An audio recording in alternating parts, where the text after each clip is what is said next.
هعمل معاكم النهارده بقى الممبار البوبس، بجد شكله يجنن ويشرفك في اي عزومه. اول حاجه بقى بجيبها الممبار، بجيبها من عند الجزار، بيبقى طبعا متنضف.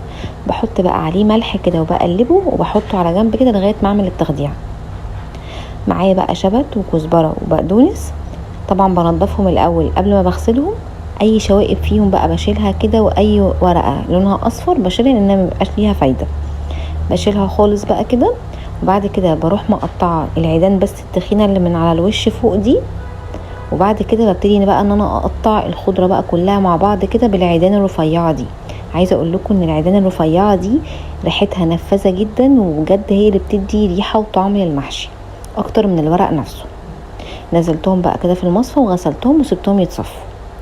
ومعايا بقى كيلو ونص من البصل او 5 بصلات كبار كده، بشرتهم في المبشره. طبعا انا عندي مشكله بس في الكبه فبشرتهم وتصرفت. طبعا الكبه هتسهل عليكم كتير. ومعايا كمان 2 كيلو ونص من الطماطم، انا جايبها حمراء قوي كده عشان تديني لون حلو. وطبعا لو عايزين تخلوا الطماطم تبقى الصوص بتاعها كده احمر قوي، ممكن نضيف نص قرن كده من الفلفل الالوان الاحمر، برضو بيعزز اللون جدا. وممكن كمان نحط بابريكا، انا برضو هعمل كده وهحط برضو في التخديعه بابريكا. ومعايا بقى فلفل حامي، انا الاكله دي لازم يكون فيها كده يعني تبقى حاميه كده وتبقى سبايسي شويه، فحطيت 5 قرون من الفلفل الاحمر والاخضر.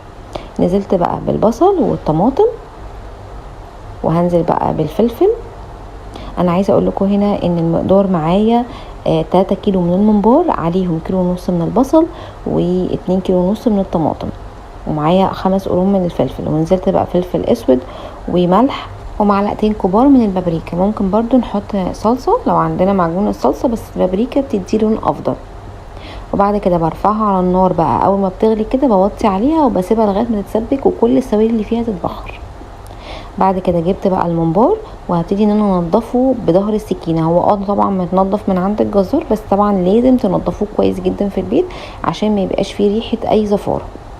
بظهر السكينه كده، وبشيل من عليه اي مزلقه او اي حاجه. وطبعا بقى الجزء اللي فيه الدهن بيبقى من جوه، ودي اللي من بره ده الجزء اللي بيبقى ناعم خالص.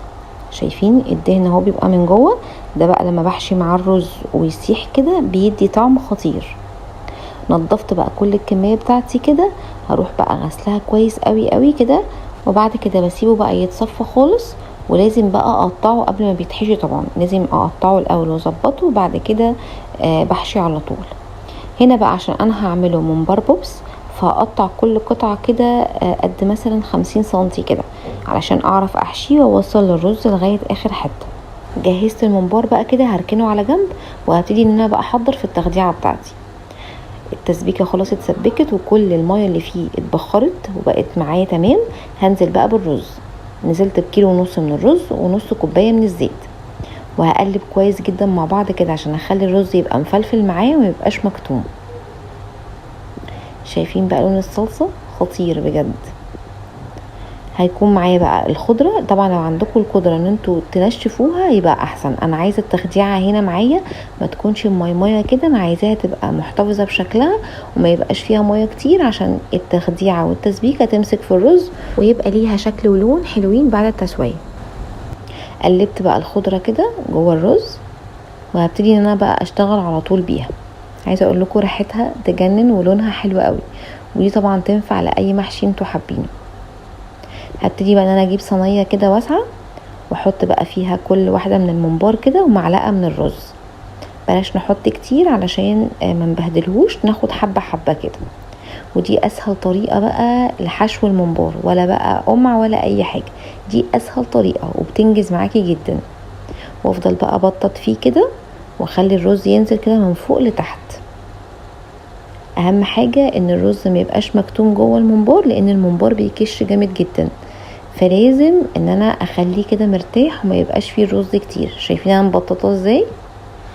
بعد ما خلصت الكمية بقى كلها كده، قبل ما بربطه لازم اقسمه الاول، عشان لو في الممبار فيه رز زيادة بنزله قبل ما بربط. شايفين بالشكل اللي انتوا شايفينه ده كده.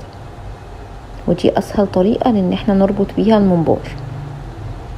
شايفين جهزته كله بقى، بيبقى عامل زي الشكل اللي انتوا شايفينه ده كده. وبجيب بقى الخيط العادي اللي احنا بنستخدمه عادي في البيت.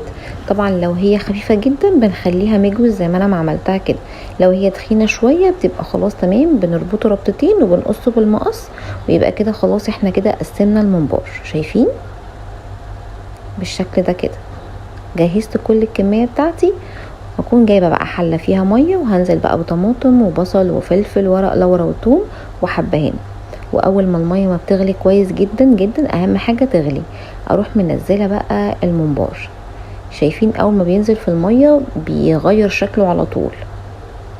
بسيبه بقى كده على النار ساعة الا ربع، بس من بداية الغليان اول ما بيغلي كده معايا ابتدي ان انا بقى احسب اول ربع ساعة على درجة حرارة عالية جدا ويغلي كويس قوي قوي، وبعد كده بعد ربع ساعة بوطي عليه خالص لمدة نص ساعة، وبعد كده بخرجه بقى بالشكل ده كده في صينية واسعة.